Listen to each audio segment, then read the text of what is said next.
Hey guys, it's David from HNU, joined with one of our team members, Brian. Hey, how's it going, everybody? So today we are going to be talking about our experiences at both Halloween Horror Nights 2018 Hollywood as well as HHN 28. As usual, I will be covering the Hollywood side, and my colleague here, Brian, will be covering HHN 28. Yes, yes, you get a taste of everything with this one.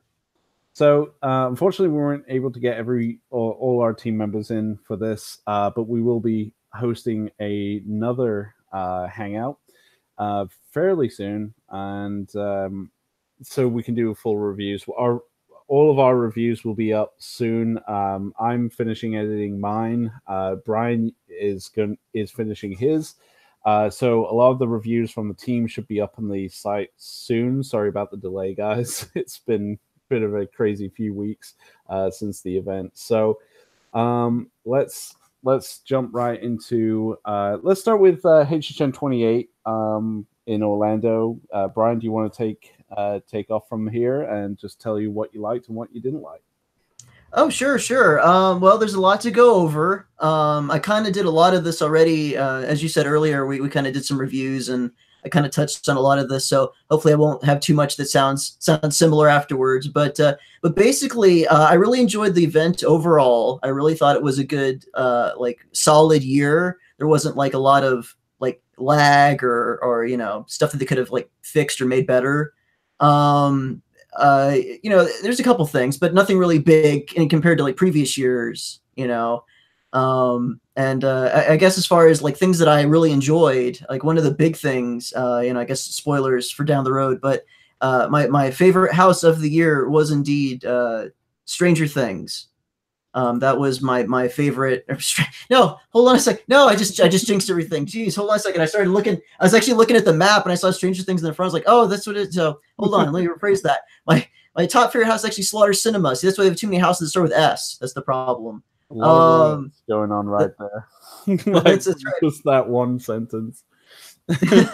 um, but anyway, so Slaughter Cinema was actually my top house of the year. I really liked. There was a lot that I really liked about it. It was nice to actually have a lot of rooms that were very similar. As far as like the theme of like moving ahead, because we had like one room that was like it was just devoted to having like a movie poster there, and then it led you into the next room that was the actual maze. So I like that there was so much originality in the maze itself. And one of the big things that I keep going over a lot that I keep mentioning as far as the maze goes is I was really impressed with the amount of like detail they put in the facade, because every house has a facade, more or less. But it's a lot different to have a movie projection playing with all the different B-flick films, because they had Yeah, to shoot that, hire actors, film this thing, edit it, do all the stuff just for something that they're going to be playing at the out on front on top of the the parade or the sprung tent. It was really a lot that they put into it compared to something like Horrors of Blumhouse that was essentially just like a cardboard or like a wooden plank wall with like the logo on it. yeah. So that alone was so much creativity and effort. So I really enjoyed that. That was definitely one of my favorite houses. Um, and then I kind of have all the houses in various order. And then so I guess one of the big complaints as far as the houses go, the only thing I can really say is that some of the houses have a difficulty as far as getting to them. Like for example, Seeds of Extinction and Trick or Treat, they both had very like long walks. And actually, I have a story that I'm going to go over in my review for it that like really like made a lot of issues getting to those houses. Yeah. And I really just felt that there was a way they could have maybe tried to make it a little. Well, it was really aggravating. Something I didn't mention was one of the nights that I went on the trick or treat line, I decided to like jump in that house first and go, just go straight there. And the problem is because the park had just opened, the queue hadn't, I guess, been finalized, or they didn't like Yeah. hook up all the ropes or something. And so everybody was just like going in and out of the ET queue in like different directions. that wasn't the actual way to the house. Oh, And like right. we had to get and like we had to get an attendant to be like, oh, it's this way. And then like lead us that way. So I actually lost. I was like the second person in line, and I actually ended up losing my place in line because of all the people that then went the right direction. You So should have like, joined the foreign tour guides, just like with yeah, the flag. right, exactly. I should have just pulled one out and be like, oh, I don't know where I'm just going this way. Don't mind me. But then the killer is then once you actually figured out where the line was, then it just took forever to actually get to the front of the maze and then walk all the way back and then do it again. And so, I mean, other than, I mean, if that's as big of a complaint that I can have of the event, I mean, I think they did a pretty good job in the long run. As far as, making the event pretty quality this year. And then, and then one of my, I guess as far as scare zones go, yeah, they were all equally good. But one of the big things that I loved more than anything was that Killer Clowns maze. It beat my expectations. It seemed to be a lot of people's expectations and a lot of positivity, even from the Hollywood side of things. We kept hearing about how good the Killer Clowns scare zone was. In fact, I was in line for, I think it was Poltergeist, and I could hear a group of people who had been to Orlando say, like, they were discussing it, and they said how good that scare zone was. Oh yeah, definitely. And there was a lot of people in the review that I'm putting out. It was mentioned that it seemed like everybody in that zone was just like hyped up and knew kind of what it was and was excited for it. Like there wasn't anybody walking around going, "Oh yeah, clowns, right on." Like they all kind of had a sense of like what it was and they were excited for it. It seemed like it almost like brought in energy like in itself. That one narrow street that connected to Starbucks like brought in so much energy compared to, it equaled out to the energy from the Vamp 85 zone that was like literally right next to it. Like from what I could see, especially of your videos, Brian, that you were posting on the Facebook page, even like the scare actors seem to have a lot of energy. I mean, they were dancing to the music and stuff like that, and they were just having a lot of fun with it. Mm-hmm. Oh yeah. It was definitely like it brought on a natural party atmosphere. I think more so than from what I saw from Vamp 85, which I heard was a little bit disappointing. It wasn't as good as the first one, Vamp 55, but like it definitely seemed like one of the most fun scare zones at Orlando. Oh yeah, I thought it was pretty decent. I mean, I'd have to seriously, I guess, sit down and think how I feel about it compared to Vamp 55.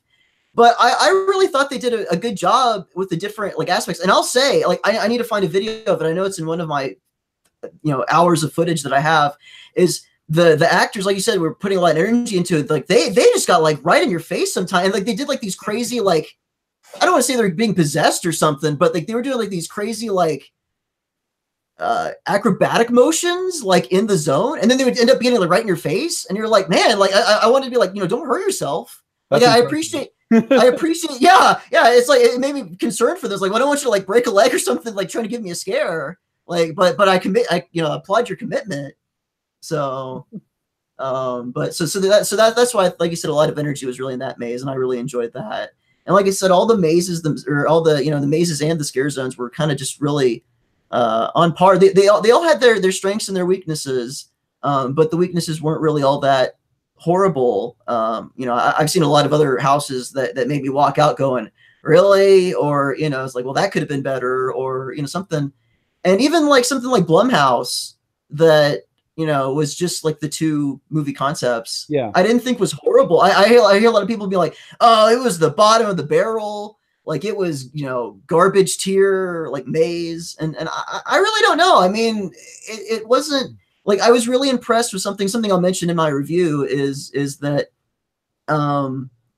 I was surprised with what they pulled off with just the pop-up tent, which seems to be like less structurally sound than, the sprung tents that we have over there. Yeah. I was really surprised that they, with what they did in that tent, they one of my favorite scenes in that maze was they did the scene with the parking lot from the Happy Death Day movie. Yeah. And they had like that whole parking garage like setup. And when I walked through it, I didn't feel like, oh, it's a parking garage structure that's being like shrunk down for a haunted house maze in a tent. it actually felt like a real, I felt like I was like looking for my car at Universal, like in the parking garage. It actually like felt real, and compared to something like and that was in a tent compared to something like a soundstage house that does that all the time. Yeah. So I thought that was pretty interesting, as far as a concept, and to me it kind of bumped it up in the ratings compared to something like Trick or Treat, which was good for us. It was good, but we've seen a lot of it before. Like a lot of the sets were really reused, and so that's why I had to give like Blumhouse like even one notch above, like from bottom of the bottom, because at least it surprised me more than some of the other houses that would have had concepts with it. Yeah. So, but like I said before, overall I was really impressed with this year. I think it was a solid year for Horror Nights. I feel the same. I'll talk a little bit about the Hollywood without going fully into what I'm going to say in the review, but I'll touch on some of the kind of the highlights. I feel with HHN 2018, and I will say this in my review, it definitely came back because after 2017, and I had a discussion. I got to have dinner. I was kind of lucky enough to have dinner with a lot of the scare actors because they have a tradition. It's a really cool tradition on Sundays after the last scare set to go to Bob's Big Boys and have dinner early in the morning. And I talked to some of them, and even they said, yeah, 2017 was really disappointing. We didn't even enjoy it. Oh wow. But yeah, no one seemed to like it. And I said, yeah, it just seemed like everyone was disappointed. A lot of that comes down to budget. They kind of got screwed a little bit on the budget, from what I've heard. And you can kind of see that. But with 2018, there's a lot of expectations of it trying to be better than 2017. And you know what? They did it. They pulled it out. John and the whole creative team did a fantastic job in bringing Horror Nights back up to what we expect. And just this year was so much fun. And my biggest regret going this year was not buying the Frequent Fear Pass. I should have shelled out the 169 to do it because I would have loved to have done it one more time. I think some of the highlights, definitely Universal Monsters was my favorite this year. Just the overall atmosphere of the maze, the look of the maze, the creatures, all the aesthetics were fantastic. It worked. The music by Slash, I'm not a big fan of the integration of artists, kind of like we had Black Sabbath 31, I think it's 31 a few years back, and it's not my 13, sorry, and it's not my cup of tea, but Slash's music in that maze just amplified the experience going through it. And there wasn't really, now I think about it, there really wasn't one overly disappointing maze this year, actually. Even like you said, Brian, even Blumhouse somehow was like really enjoyable. It wasn't to the extent that, say, what Poltergeist was, or Stranger Things, or like Halloween, that sort of thing, but it wasn't as bad as the first year they did it. It was still kind of fun, and they added something new to it as well.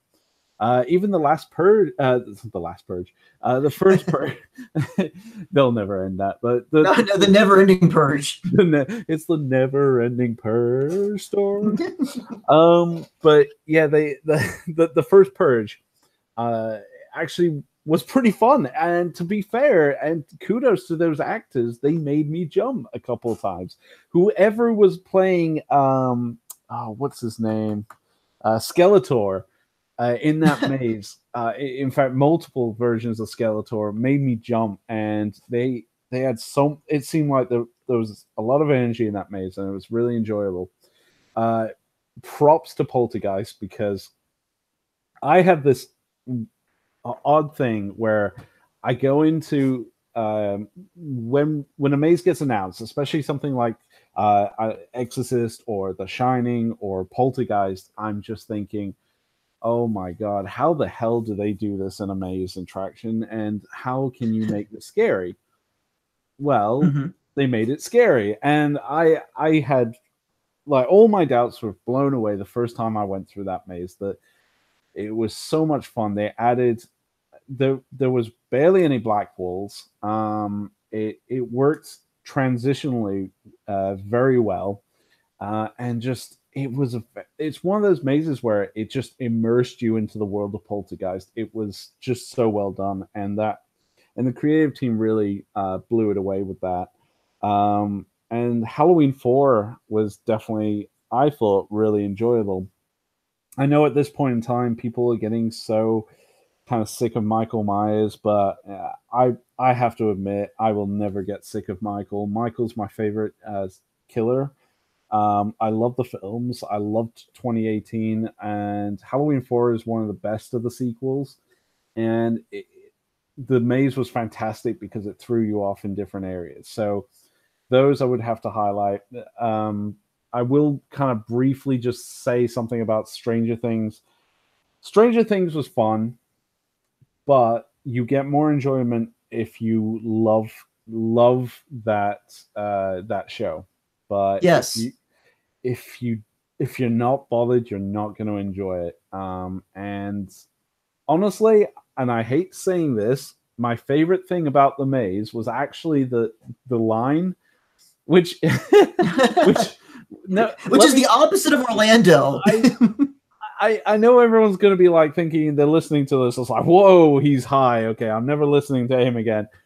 Okay, let me say this. All right, so first time we were in line, and we're inside the soundstage, and this is for early access, and they are blasting. And I don't know if it was the same with Orlando, but they were blasting 80s music. And one of the ones they were blasting was Rock You Like a Hurricane. And I was just bobbing my head to the music. It was so cool. I was like, oh my God, the soundtrack's so good. And then we went into the maze, and it was fun. But I have to admit, that was my favorite part of Stranger Things. That's hilarious. Yeah, no, I wish we had like a soundtrack or some kind of like thing to get you hyped up, because all we have, which is the same thing we have every year by the Music Plaza stage, is they have like the stage and then two, like, I don't know, large screen TVs on either side, and they just play like trailers and interviews from like, I don't know, random horror stuff, whether it's like old Horror Night trailers or like interviews with people, or I think they play like Stranger Things clips. Like, we didn't have any of that. It was just like, 120 minutes of just, here's your switchbacks, and then there's your TVs, or you can be on your phone. Like that was about it. We have something like that, but it's on the back lot near where Poltergeist and the First Purge. They usually play Chiller. Is it Chiller? Little short films. They play that in the back, and they play trailers as well. Mm-hmm. But yeah, Stranger Things, aesthetically, it was really cool going through, but I just loved the line once you got inside the soundstage. They're just like, because the music just gets reverberated, so it's like being in a concert. It's just so it was really cool. As for the scare zones, I think this year they've learned that yes, people do like scare zones. Yes, we need more of them, and they did very well in bringing some very unique, different types of scare zones this year. Trick or Treat was a lot of fun. Was it Masquerade? Was Monsters Masquerade, which was a lot of fun, because as soon as you got out of Universal Monsters, you went straight into the scare zone. So it just felt like an extension of that maze with the Mask of the Red Death, Phantom stalking you, and you had Quasimodo as well. So as an old Universal Monsters fan, I loved it. And there was just a lot of fun. I mean, heck, even the Toxic Tunnel, which we've had before, was actually really enjoyable. And I don't know, this year, 2018, definitely it rose to the occasion. It definitely wiped away any sour taste I had from 2017. And I can't wait to see what they do for next year. That's awesome. Yeah, especially to hear about the scare zones. I'm glad they were enjoyable. My question is, because I kind of caught some videos, but I didn't really. I mean, I wasn't there, so I didn't see the whole effect of it. But like, you know, you mentioned that, you know, the house kind of transitioned into the scare zone. Was that with all of the different ones that kind of, because I know there was like a lot of various scare zones that were like, you know, the trick or treat scare zone with the house, and then I know there was like, you know, but like, did they all do that? Did they all kind of transition, or were like some kind of more like less transition than some other ones? They with Universal Monsters, that was the primary one that got connected. There wasn't, the problem with Hollywood is because, and this is not the fault of the creative directors or anything like that, it's more along the lines as just where all the mazes are located. They can't really do it. You can see that they kind of want to do that, but it doesn't work to the location wise. For example, Halloween 4 is where Waterworld is, and the exit to that is literally past the toilets and like other places. I think it does go into the scare zone for Trick or Treat, but it's not interconnected, if that makes sense. Though I did see one of the scare actors with the chainsaw did chase someone up to where the Halloween 4 queue line was. Oh, that's cool. So that was really cool. I mean, Trick or Treat as well. There is, I don't know if it's due to budget, but we have not had a lower lot scare zone for a bit. I'd like to see that because literally as you get out Trick or Treat, it swirls back around. And I don't know if you've seen pictures, Brian, of Hollywood's like kind of layout, but the where the Jurassic Park encounter is with Blue, that's where the exit comes out. So it would really work if they had scare actors there. But it's you can see it kind of wants to try and do that, but it's just not possible. Oh, sure. But speaking of which, I did forget to talk about Trick or Treat, and I'll do a very brief overview. Trick or Treat was fantastic. I really enjoyed it, and I want to shout out here and now to the cast of Trick or Treat. You guys freaking rocked it. You guys were awesome. You were one of my favorite houses. If Universal Monsters wasn't there, you would definitely be the top house. For me, anyway, Trick or Treat was definitely highly enjoyable. It may not have been as complex as, say, the Orlando's layout was, but it was definitely a really fun one. A good friend of mine, Cheshire, shout out to him, he played Vampire Wilkins, and I dared him. This is kind of a funny story. So Cheshire gave me his set times, and he I texted him like after, and there was no one on the lower lot. Trick or Treat had a 5-minute wait, so I did it that night like 4 times, and I literally came out of the maze after I saw him, and I texted him, look, next time you're on your last set, I don't scare easily, and I want you to try. I dare you to try and scare me, because I'm so desensitized by the event at this point. I do jump, but not to the degree that a lot of people do. Oh, yeah. So I said, look, if you can make me jump really bad, I will be highly impressed. And basically he said, game on to me. Oh, dang. So his set time came, and I headed back to the maze. And I went through it, and I got to his part, and I could see that he scared a group of girls ahead of me. So I'm like, oh, great, I'm going to miss him again. I walked slowly into his room, and the lights were off, and I thought, oh, well, he's resetting his scare now. And what I didn't see is, because he's got a very black costume. For those who haven't seen what Vampire Wilkins or you did see, like, his costume is like almost pitch black. I cannot see him that well. He reached in front of me with both of his hands close to my face, and then with his foot he activated the the scare. So right in front of my face, the light flashed, and all I could see was him right inches away from my head, and I cringed so bad. I jumped, and I literally ran into the next room, and I was just like clapping. Like, I was just like, oh my God, he got me so bad, and he brought it. So I want to say kudos to him and the rest of the Trick or Treat cast, because they were just fantastic. Whoever was that little Sam in the ghost costume, kudos to you. For those who don't know, like, who've been to the Orlando one, the very start of the maze is the bit where the girl gets killed by Sam, and is basically crucified on her own display. They had a curtain, and out popped a little Sam dressed as a ghost, and I didn't realize that the curtain went both ways, and so I passed the ghost the first time, and then she made me jump out the second way. So whoever you were, kudos to that. So I think this year I had a ton of fun. Again, my biggest regret was not getting a frequent fear pass. I will be doing that next year. I'm not making the same mistake again, because if 2019 is anything like 2018, I am game for spending that little bit of extra money. So overall, I mean, again, a lot of this will be covered in the reviews we'll be doing. I'm almost finished with mine.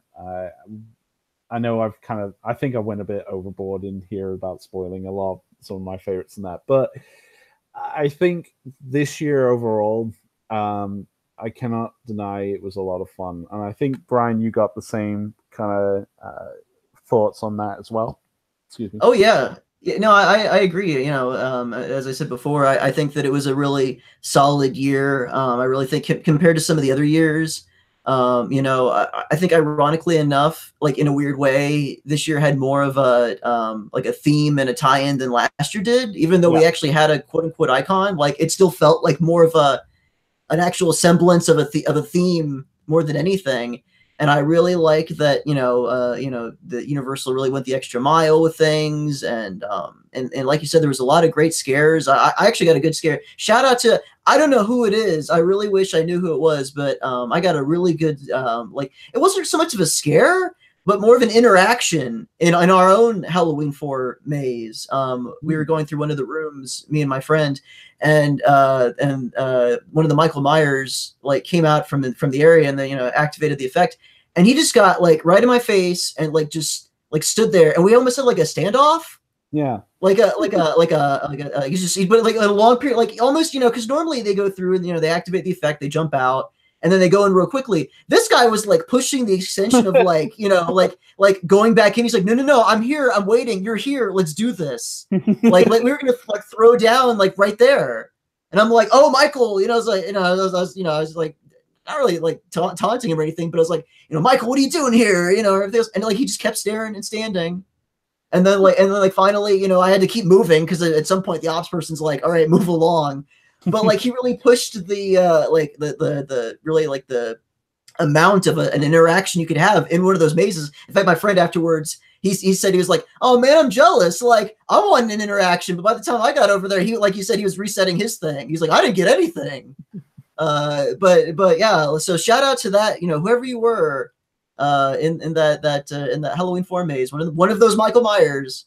Like he really, you know, stood out to me as like the top interaction, and then like, you know, like I said before, a lot of I had a lot of good interactions. In fact, one of the things I'm gonna mention in my review is that, like, you know, when a scary zone can bring me like to the verge of tears, like you knew it did a good job, because like that last night with that Killer Clowns maze, where like the whole like area was having like a big like dance party or whatever. I was just like, this is like as close to what I've wanted, like more than anything. Like the one thing I really wanted was like to see the, you know, maybe like before the park opened or something like that, have all the clowns come in and reenact that music video for the theme song from the Dickies, and I'm like, put that on like Universal's Facebook page or something. I was like, people would eat that up. And they didn't do that, but seeing them, like, you know, doing the dancing and everything else, like this is as close as I'm ever going to get to that actually happening. and so like I said, it was just so great to see in person, and I really hope that Universal follows in that tradition here in Orlando of like taking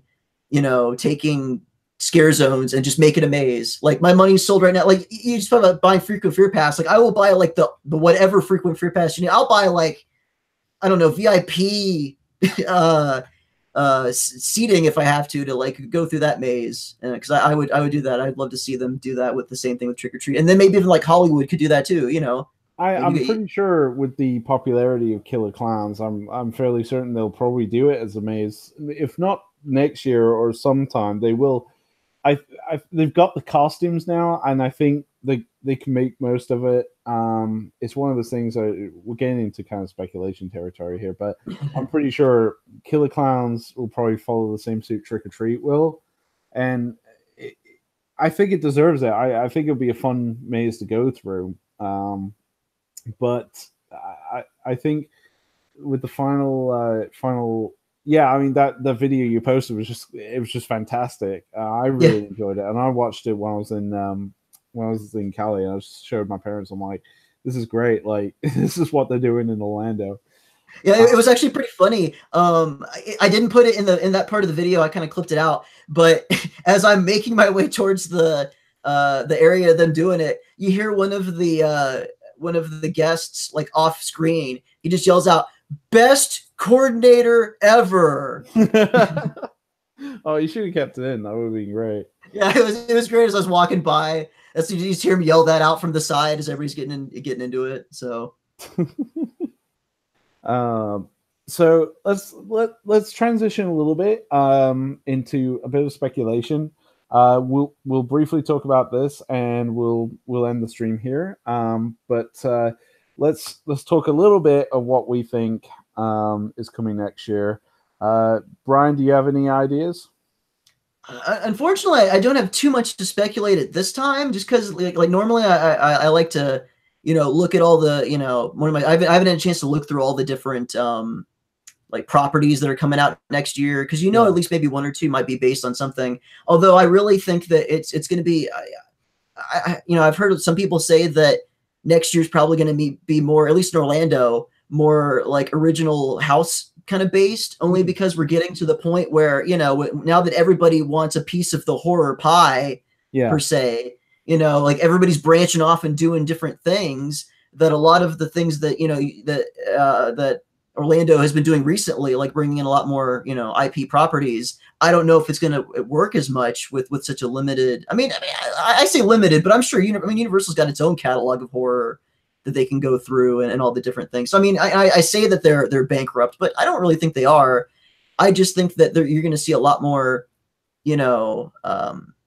push for originality. I think we really saw it a lot this year with the 10 houses, and it seemed like a large majority where it was like split down the middle. Yeah. So I think that you might see the tipping scales, especially with a lot of people's like favorite houses being okay. Besides like Stranger Things and Poltergeist, a lot of people really liked a lot of like the original like Carnival Graveyard and Scary Tales, and like people really liked those. Yeah. And so I think people at the Universal will look at that and say, okay, well we really want IPs, but let's make that effort towards like a little bit more original, because that was kind of the roots of Horror Nights. At least in Orlando, that was a big thing that we did. Yeah, we had other things like People Under the Stairs and stuff, but for the most part, it was that's what we did. And so it would be nice to go back to that, and then still keep those IPs. Which ones, whatever we can bring in, bring in. I will say, obviously, the biggest one is I'm calling it now. Stranger Things is going to come back next year. I mean, that's that's the thing for sure. I can say, at least at this point. Yeah. I agree, and I think Stranger Things 2 is probably a definitive thing, considering Netflix partnership with Universal. That's both lucrative for both of them, and I think it's a great way to spread the brand for Stranger Things. And I think they had a very positive working relationship. So I would see Stranger Things 2 getting a sequel maze. So I also think like we've already said like Killer Clowns is a possibility, Yeah. considering how popular the Scare Zone was, and following pattern recognition, looking at Trick or Treat and what that happened. So I think the other one I'd love to see, and I know a lot of people are going to kind of groan a little bit, but I'd love to see Halloween 2018. I think I loved the film. I saw it 3 times in the theater. It's definitely one of my favorite Halloween films, and I would love to see it come to life, especially with that soundtrack from John Carpenter. It's Oh yeah. fantastic. I'd love to see The Thing 1982. I know I say this every year.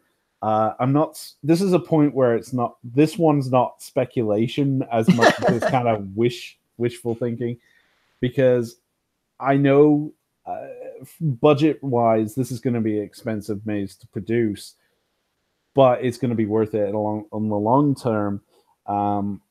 My only concern is if it comes the same year as like Stranger Things, then it might get overshadowed in the merchandise department.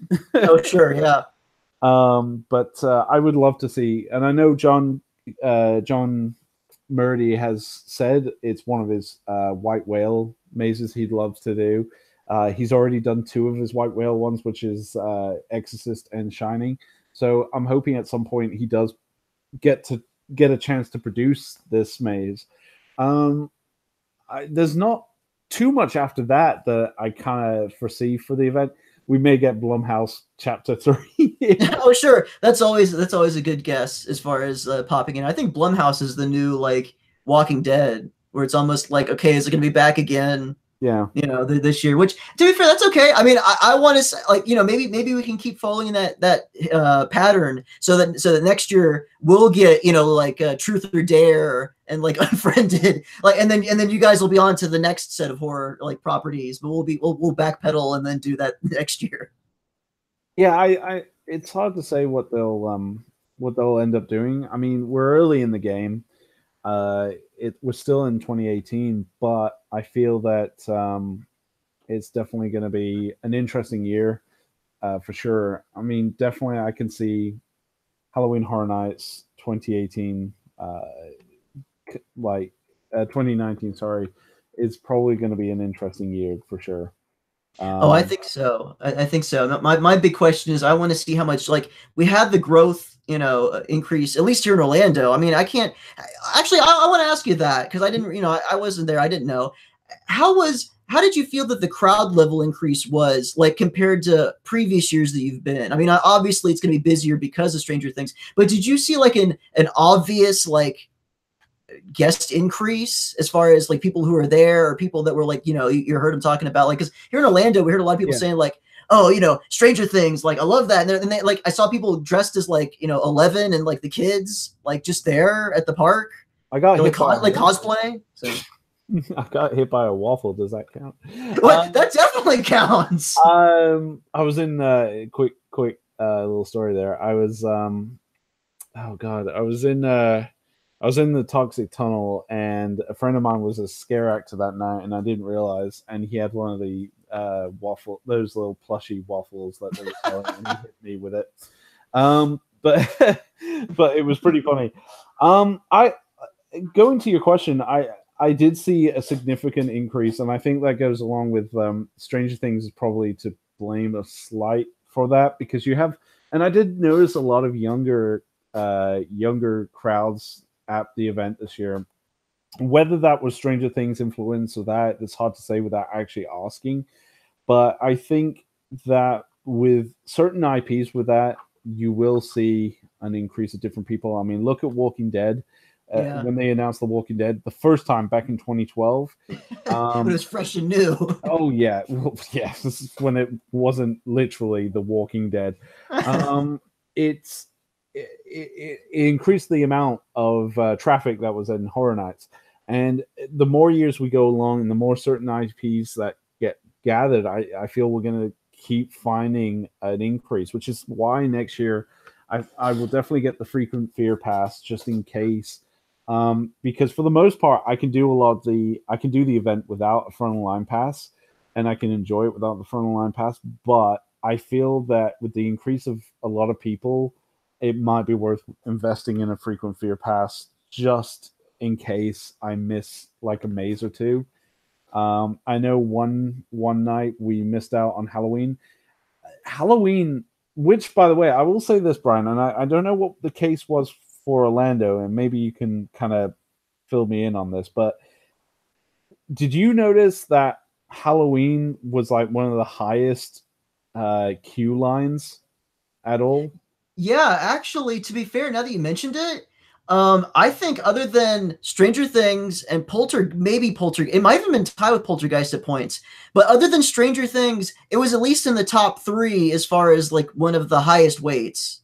Yeah, every night I went, and even nights I didn't, because I have the app on my phone. So even when I'm not at Universal, I can check the wait times for the mazes. And every night, Halloween got one of the highest consistently throughout the night. Even at the very start of the night, where a lot of the times were fairly small. For example, I mean, heck, Universal Monsters got to about, I believe, at the most, it got to about 40 to 50-minute wait. Halloween was almost 80 minutes consistently throughout the night, Wow.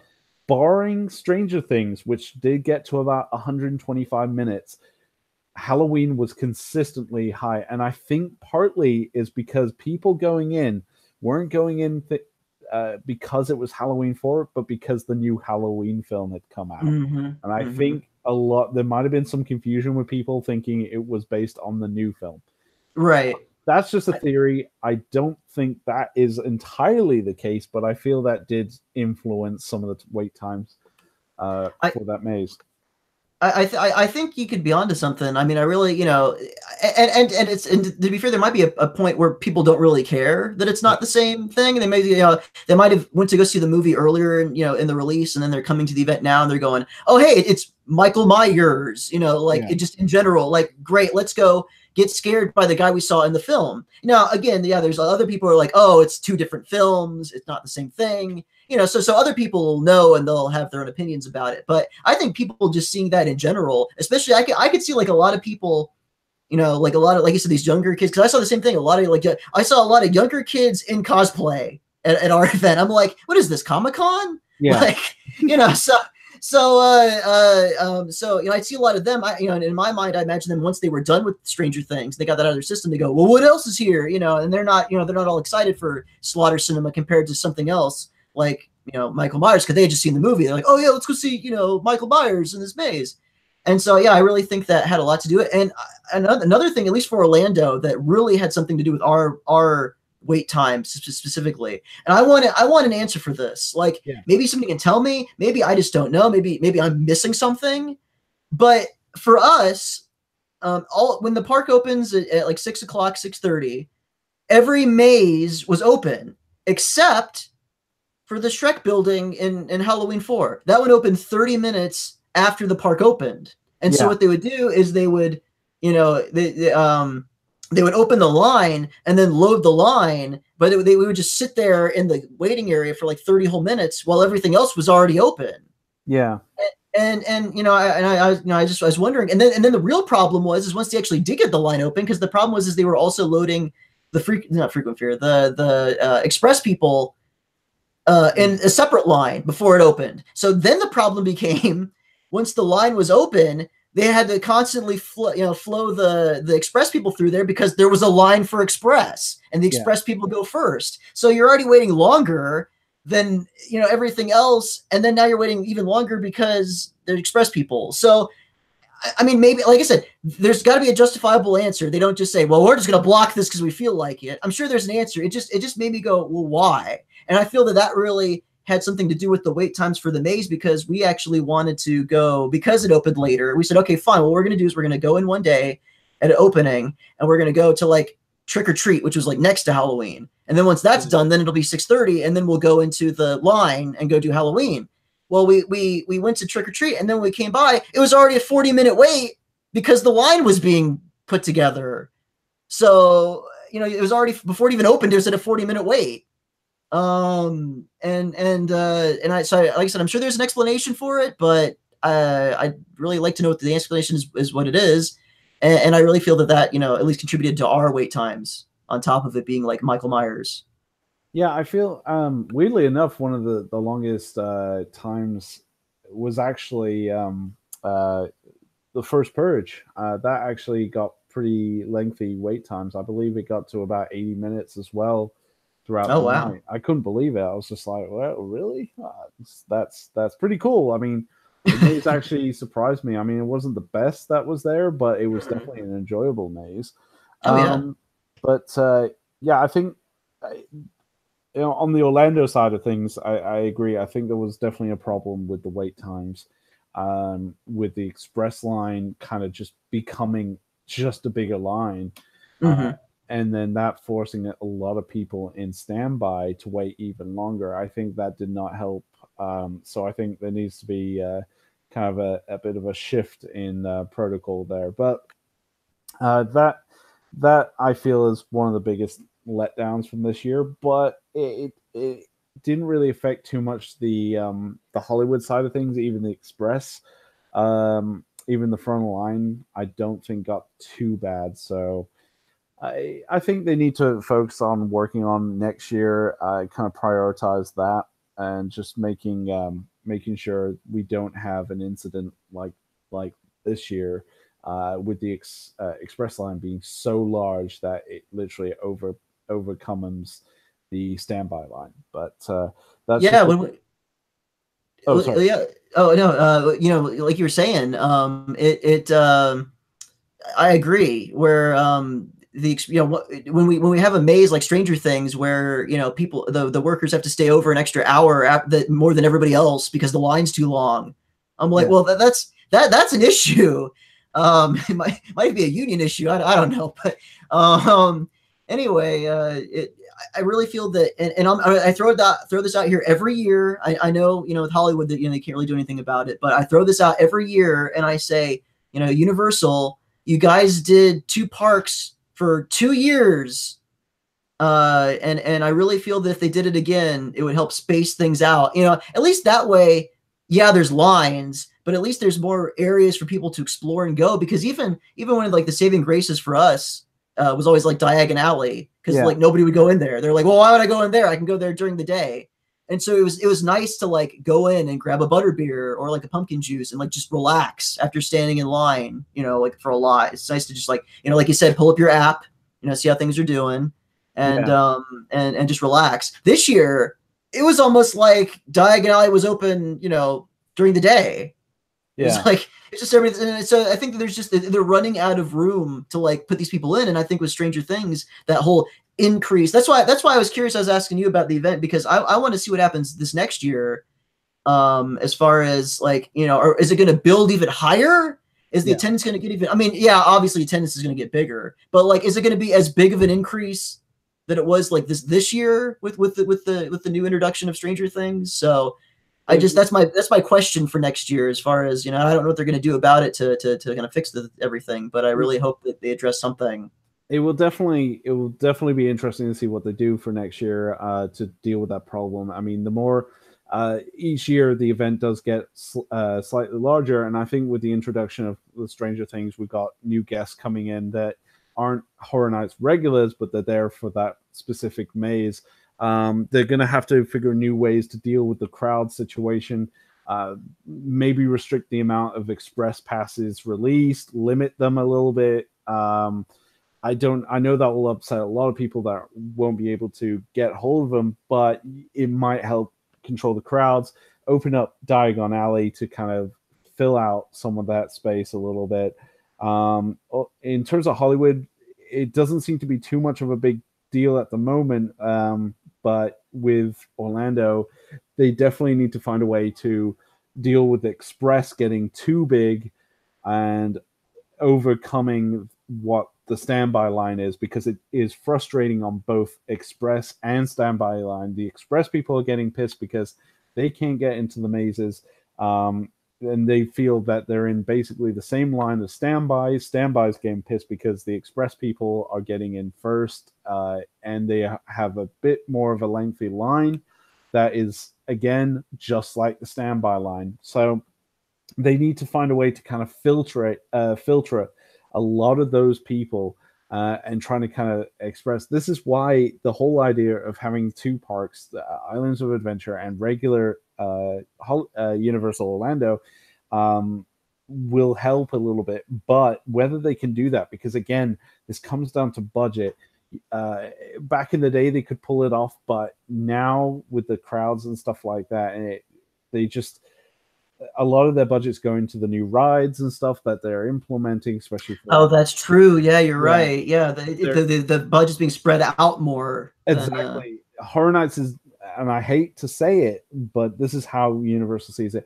Horror Nights is not a priority for Universal. What is a priority is building Nintendo Land, Mhm. uh, and Horror Nights is kind of getting the back burner of the budget. We feel it more so in Hollywood. Everyone complains about the black walls. This is not the fault of the creative people. This is just budget. We have limited space in the event, and a lot of that budget gets filtrated a little bit. So, and both parks feel it. I mean, this is the problem with it, and I I want to see. This again, this is more for Orlando, and this is I may be wrong in a lot of this. This is just my personal opinion.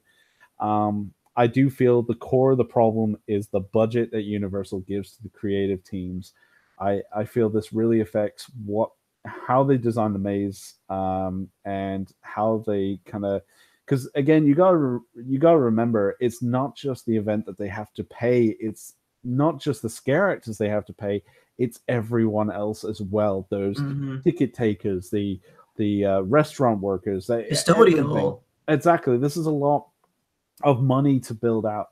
So there has to be, I think, a change in the thinking of how they're going to run the mazes. Like, especially Stranger Things is a good example of this, and I think, and I may say this right now, but I feel that the team has seen this.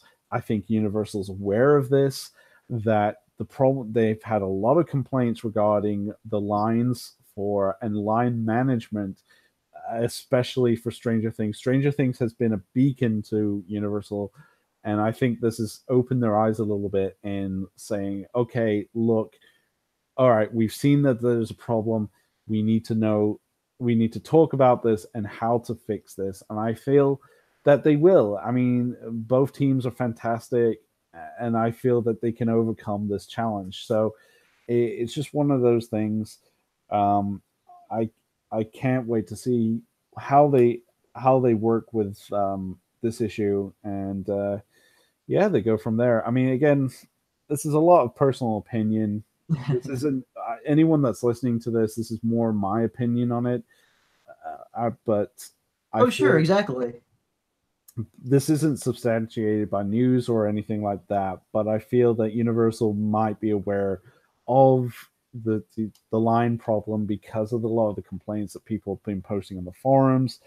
Because there is a lot of upset people posting on the forums about this issue, and you know what? It's been, you watch some of the videos that people have posted, and it is a big issue. And I think uh, I hate to say it, but I think one of the best ways they can do this is by limiting the express passes going out. I think for the night, they should limit the amount that they sell. I know they Hmm. make a lot of money off those, but if they're going to have issues like this, it's just going to lead to more complaints and just more problems down the road. So, Yeah, no, um, I agree. I really think that, that might be the way to go about doing it, or I guess kind of maybe another way to do it would be just the Disney way of doing things, which is just make the price so high that a certain percentage just won't pay for it anymore. And yeah, and just like, if you're not going to limit it, I think that'd be the next logical step, is just to make it so much of an upcharge that only a certain, either people save up the whole year for it, or they can afford it or whatever, but just make it, yeah, less available to people. Either that, or because here's the sad thing is, after the whole event, I went, I think it was at least 7 times. I went throughout the whole course of the event because I did have a frequent free pass, because I knew from previous years, good luck getting anything done, especially now that the express line's so crowded.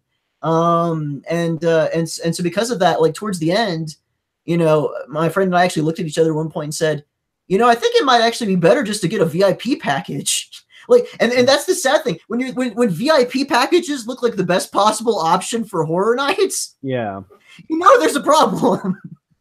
yeah. I Because at totally least that agree. way you're guaranteed to see everything. You pay Yeah, one price, they're going to show it all to you.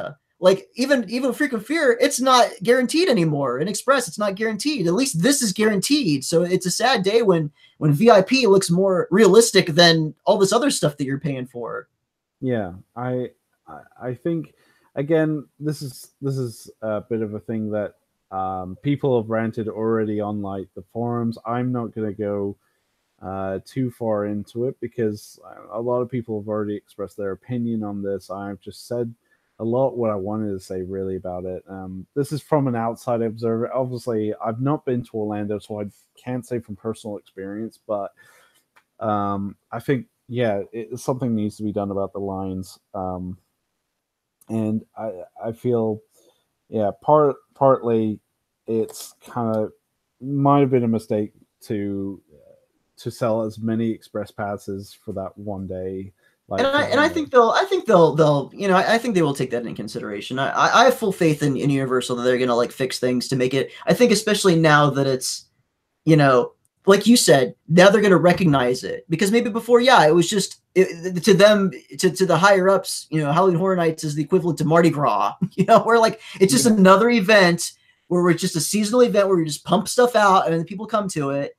And we need to put more of a priority into building other things, and money needs to go elsewhere. So I think, yeah, I think that there's a lot of signs from this last year because of the great things that they did with it that will make them go, you know, maybe we should look at this like, you know, maybe not in Nintendo land, but maybe look at it on the same level of as like a Harry Potter roller coaster, or you know, look at it from that angle instead of just, oh, it's, you know, it's like the Christmas Grinchmas. It's like, no, it's something a little bit more than that, you know, especially these days. It'll be interesting to see.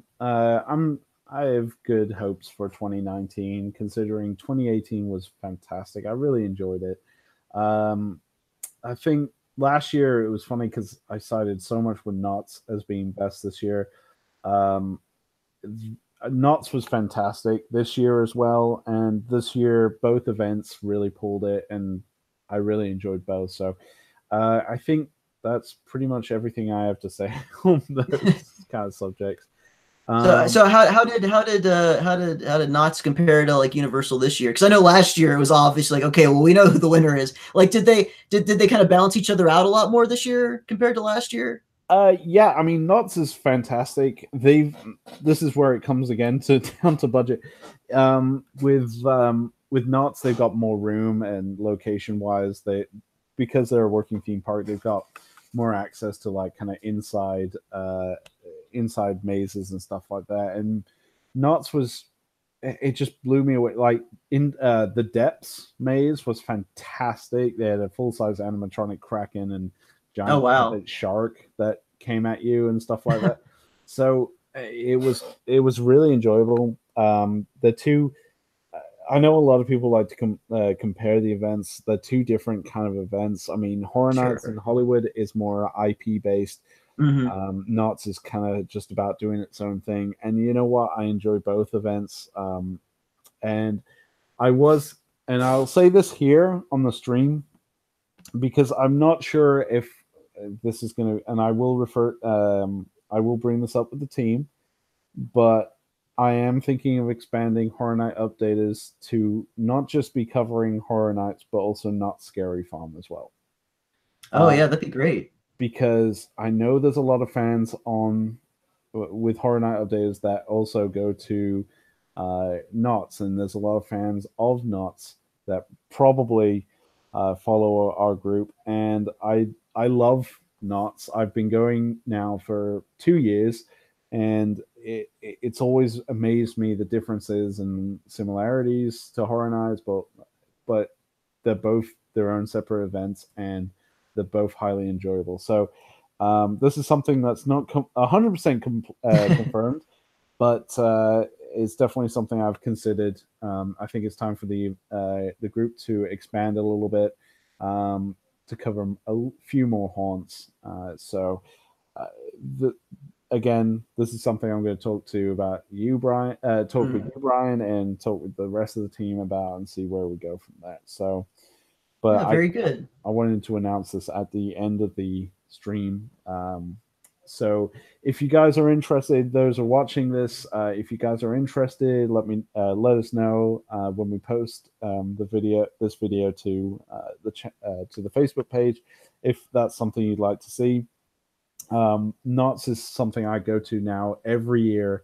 It's always impressed me with its design and unique mazes, and I can't wait to see what both events bring next year. So yeah. Do you have any final closing thoughts, Brian? Or well, I was going to say, as far as looking ahead to the future, and maybe more coverage with things, I am hoping next year to actually get down to Hollow Scream at Busch Gardens. Like, I'm hoping to.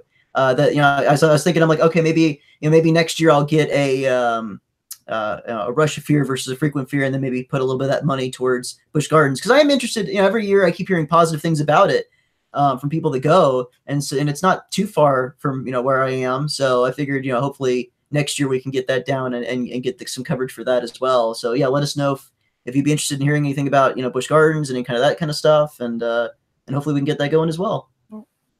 Well, thank you everyone for watching. We will again be posting this to the Facebook page, and we will be posting the reviews very soon. I'm currently almost done writing mine, so I hope you guys look forward to that, and we'll see you guys in the next video. Yeah, take care, everybody. Have a good one, guys.